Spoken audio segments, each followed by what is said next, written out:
যাদের রাতে ঘুমাতে দেরি হয় তাদের জন্য খুব গুরুত্বপূর্ণ একটি কথা। এক ব্যক্তি হযরত ইব্রাহিম ইবনে আদম রাহমাতুল্লাহি আলাইহির সাথে তর্ক করেছিল যে বরকত বলতে কিছুই নেই। তিনি বললেন, তুমি কি ছাগল ও কুকুরকে দেখেছো? লোকটি বলল, জি দেখেছি। শায়েখ লোকটিকে জিজ্ঞাসা করলেন, বলো তো কুকুর আর ছাগলের মধ্যে কে বেশি বাচ্চা দেয়? লোকটি বলল, কুকুর। শায়েখ বললেন, এদের মধ্যে তুমি কোন জন্তুটিকে বেশি দেখতে পাও, কুকুর না ছাগল? লোকটি বলল, ছাগল।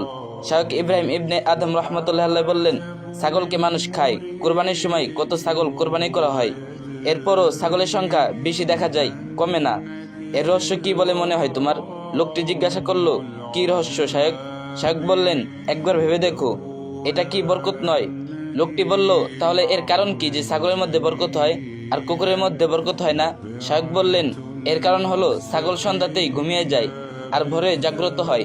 এই সময়টাই হয় রহমত ও বরকতের বর্ষণের মুহূর্ত, ফলে তার মধ্যে বরকত হয়। আর কুকুর সারা রাত জাগ্রত থাকে, ফজরের আগে ঘুমায়, তাই সে বরকত থেকে বঞ্চিত থাকে।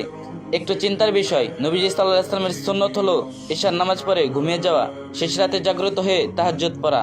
কেননা আল্লাহ রাতের শেষ তৃতীয় অংশে প্রথম আসমানে নেমে এসে বান্দাদেরকে দোয়া করার জন্য, ক্ষমা চাওয়ার জন্য ডাকতে থাকেন।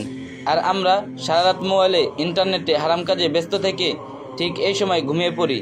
আর ফজরের তো খবর নেই।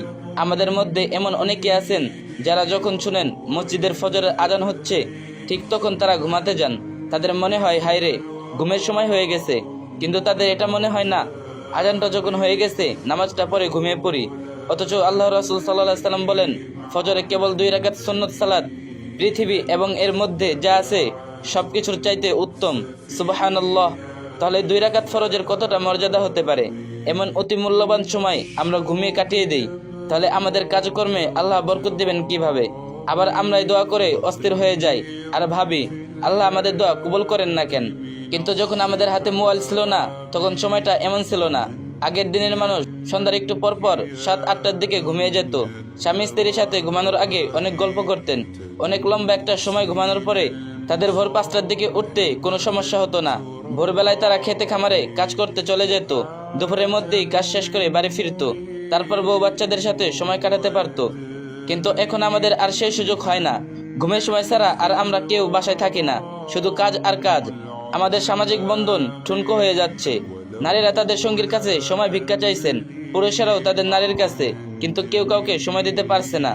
শেষ কথা, আসুন আমরা এখন নিজেকে পরিবর্তন করি, আল্লাহর বিধানসমূহকে যথাযথভাবে গুরুত্বের সাথে পালন করি। তাহলে আশা করা যায় তিনি আমাদের দোয়া কবুল করবেন এবং কাজকর্মে বরকত দিবেন ইনশাল্লাহ। আল্লাহ আমাদের সবাইকে বোঝার তৌফিক দান করুন, আল্লাহুম্মা আমিন।